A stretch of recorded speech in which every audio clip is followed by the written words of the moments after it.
You all know the famous Gallup survey, engagement. The latest one shows that 60% of the global workforce is disengaged.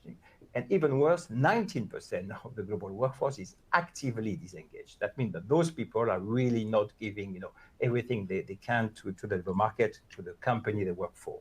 So that's also something we need to address. And the keywords nowadays, when it comes to the world of work, is about burnout, bore-out, quiet quitting. All these are the illustration of the fatigue experiences that people are facing when they go to work.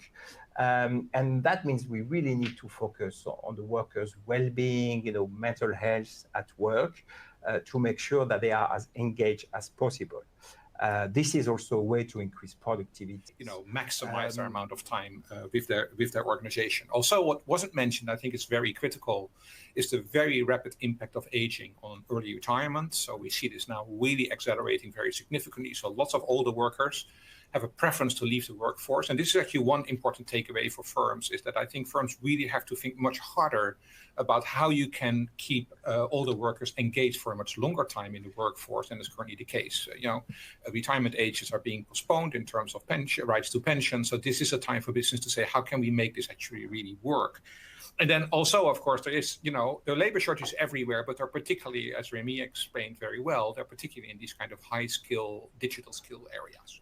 So labor shortages are going to stay, and it really is important for businesses not to be complacent around this anymore. And most importantly, I think, in terms of understanding how jobs are changing, companies really do have to up the ante in terms of skills building. It's not just necessarily reskilling, although that's part of it, helping workers to transition from declining jobs and occupations and helping them to transfer across. But it's also upskilling, it's understanding that no one can stand still. Jobs are evolving so quickly, the nature of the work is changing. So we need to, all of us, be learning constantly and very fast.